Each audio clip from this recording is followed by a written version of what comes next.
As Kevin said, I'm here in my capacity as Peebles Golf Club captain and also now development director for Scottish Golf. So it's great to be in front of all you club managers and kind of meeting the people who are so important to what we do at the grassroots level. So I appreciate being asked along today.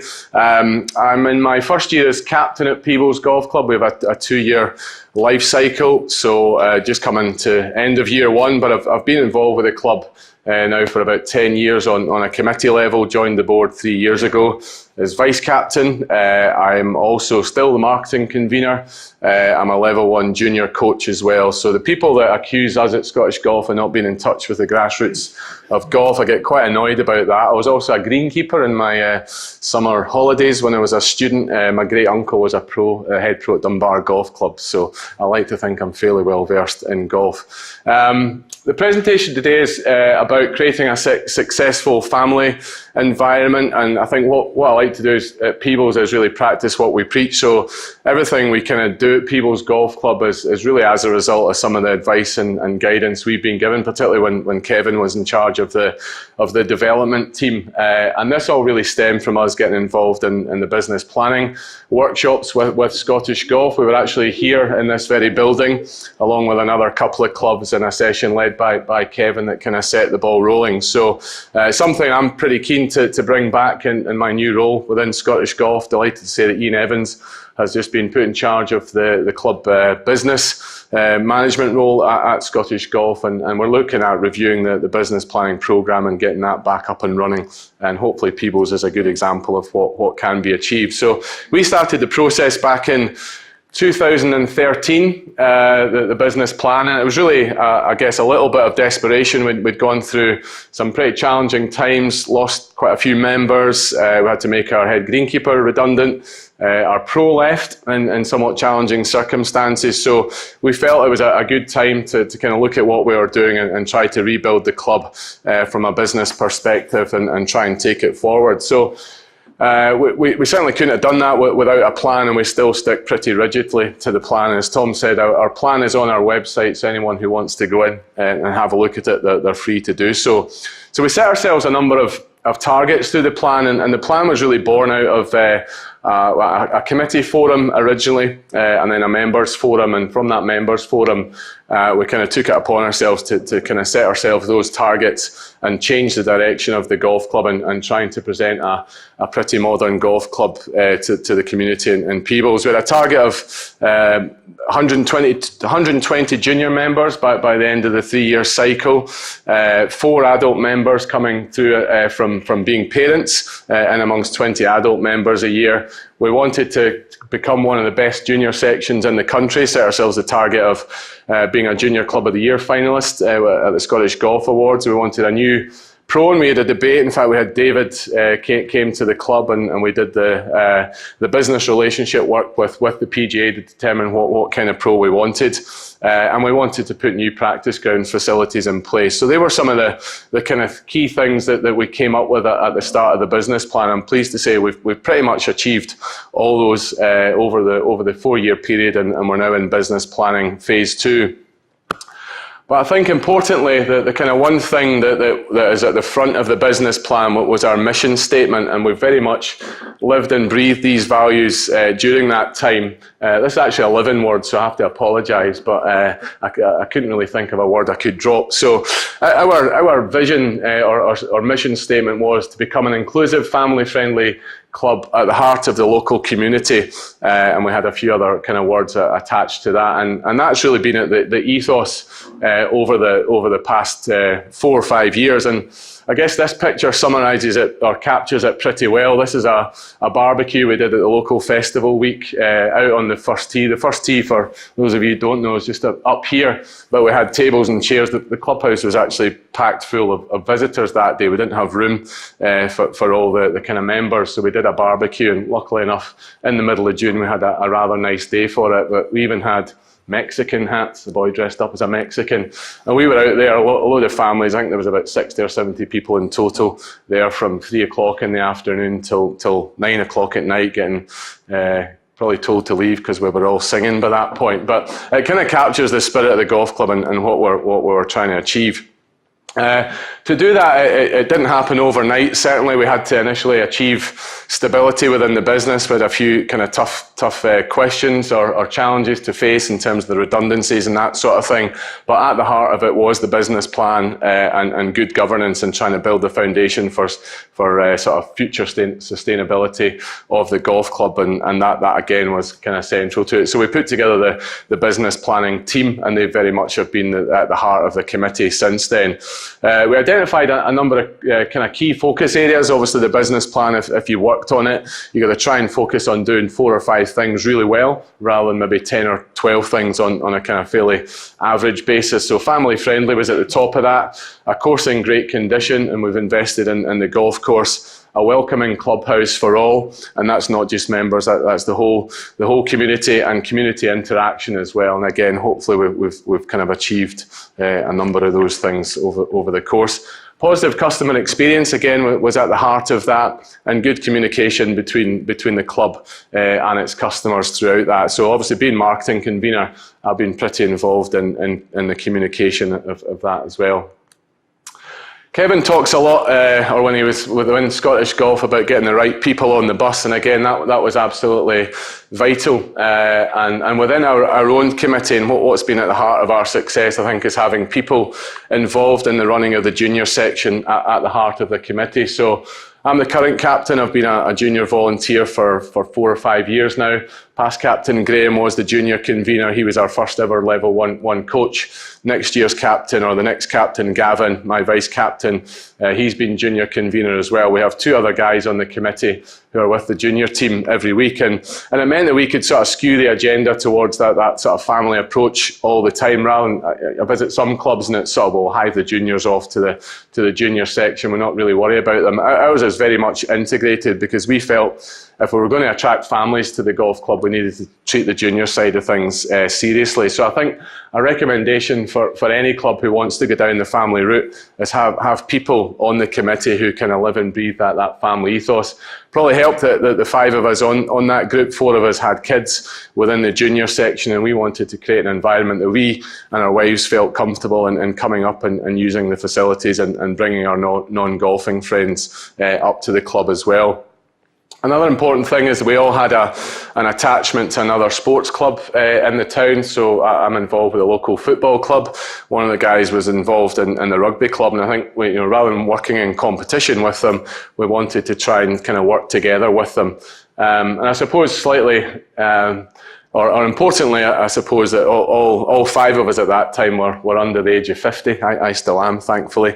But again, trying to bring that kind of younger perspective to the club. We have had criticism, funnily enough, that we have this young clique of people. And it's good that people still call me young being in their early 40s. But I think we do have a nice balance now in the committee between people in 30s, 40s, 50s, 60s, and I think one in their 70s now as well. And that's been pretty important. But it's not all about juniors, and Mary Lou made a great presentation about attracting women to the golf club. We have gone down that route as well. We don't call it Prosecco and putting, we call it putting and Prosecco. But we staged a very successful ladies beginner night back at the end of June, I think. Fortunately, again, as with most nights this summer, we had great weather. But we actually had 40 women came along to that. 37 of them had never touched a golf club before. And Steve, our pro, and Jamie, our assistant pro, ran that night. We plied women with Prosecco, and they all kind of came along, had a bit of fun on the putting green, went for a buffet in the clubhouse, and most of them stayed on for the rest of the night and had a great time. So it's still early days in terms of how many from that group will be converted, but again, we've kept in touch with them. I think having a WhatsApp group is an excellent idea, although it seems to be pinging through Mary Lou's phone all the time now as well. But again, it's important to obviously not just do that as a one-off, to try and kind of keep building on that. So our pro, Steve Johnson's been great. He's really embraced the Get Into Golf programme. as well. He runs 2 different groups in a year. Does one at the start of the season, one at the end of the season. We do some indoor work at the local high school when the weather's bad, but then get them out onto the course and into the clubhouse. And I think we've got about a 35% conversion rate into some form of introductory membership at the club, which we've bought into, and would like to kind of grow that. And Steve's only got a certain amount of capacity, but hopefully his assistant Jamie will be kind of taking on that mantle as well. But that certainly is a concept worked really well for us, and it really speaks to a lot of the activity that Mary Lou talked about earlier on. So that was done to attract members, but also just to kind of push the message out there that our clubhouse is open for business. It's a nice place to come. We've had quite a bit of joy with teachers coming along to the Get Into Golf sessions, because we're in a pretty small town. The teachers tend not to like going out into local pubs because they get abused by the kids, abused by the parents. So the golf club is seen as a little bit of a sanctuary for them as well. One of the things, again, Kevin knows about my love for coffee, and this was something I pushed on the committee until we finally got it in. We had this horrible little coffee machine that sat in the corner. The coffee was worse than what you get in here, actually. And I was getting a bit obsessed. My old boss actually was the managing director for Costa Coffee, so talked to him a lot about some of the kind of value in the coffee market in the UK, and thought, well, it's an absolute no-brainer. So when we did our clubhouse refurbishment a couple of years ago, we brought in proper Italian barista coffee. I think it's called the Italian Aroma Coffee Company, based in Clydebank. A couple of clubs in Glasgow had used them as well. And since we brought that in, it's really helped us overcome the challenge of diminishing beer sales. Our beer sales are still not bad. We have a pretty good kind of social group in the clubhouse. We're relatively near to the town, but the upturn in coffee sales is more than compensated for any downturn in beer sales. We also brought in kind of soft seating, newspapers, so people can kind of come up and relax. But when Ken was talking about getting into the library, that's another obsession of mine. It's great to have all the history that's attached to a golf club and all these old guys that have won things, but if we're really serious about attracting women and kids and families into the golf club, they don't really give a shit about who won the Thorburn Cup back in 1922. So we've kind of replaced a lot of our old photographs with new photographs. We've got photographs of kids, photographs of women, photographs of the junior section. We've still got pictures of kind of golfers, but we've got a lot of pictures of the golf course, because one of our great assets at Peebles is the views you get from the course. And all these photos, bar one, by the way, are mine, taken with an iPhone, so I'm a bit of a photo geek, but again, it can be done. You don't have to spend thousands of pounds on a photographer. But again, that just kind of made the environment a lot more welcoming, a lot more modern and fresh. And we don't have any ex-captains photos. Indeed, we don't have any captains car park spaces either at the club. We've got rid of all that. I was actually speaking to someone the other night about, golf clubs say they're family friendly, but have you ever been to a golf club that has a parking space for kids, the ones you see in supermarkets, or even disabled? No, but you've got 8 or 9 car park spaces for the captain, the pro, the secretary. I think when we first started this journey, about 50 odd juniors. We're now up to 159 juniors. But importantly, we've increased our adult membership every year over the last 5 years. We've probably just about plateaued this year. In fact, we might go down slightly. But importantly, we've been able to attract some of those parents who might not otherwise have come and looked at the golf club, let alone joined it. There've been a few guys that have kind of joined and maybe played as kids, but because their kids have got much more involved, they've decided, you know what, I'm going to join the golf club to be able to spend time with my kids. So we've had a bit of criticism in the past at Scottish Golf, certainly for focusing too much on juniors. But I think if you want to attract families and more adults into the game, then having a strong, vibrant, dynamic and engaging junior section where you involve the parents is crucial to growing your overall membership. And I think we'd certainly shout from the rooftops about juniors leading to an increased growth in general at your club. And this was a disco we did at the start of the season where we laid on a junior coaching day, but actually the course was covered in snow, so the junior convener decided to host an impromptu disco on a Sunday morning instead. And the final slide is all about kind of challenging the rules, and you'll see from this picture, none of these kids are dressed in golf attire. You've got a boy in Chelsea football shorts at the end, pretty much every kid's got shorts. The slide at the start had girls in leggings and trainers. That's what teenage girls wear, so let them wear that. And I'll sign off with my own example of kind of challenging the rules and talking about dress codes earlier. We had our club championship I think it was the last Saturday in June this year. I'd been out refereeing in the morning. It was 29 degrees, boiling hot. My vice captain refereed the afternoon match. I'd gone for a couple of beers.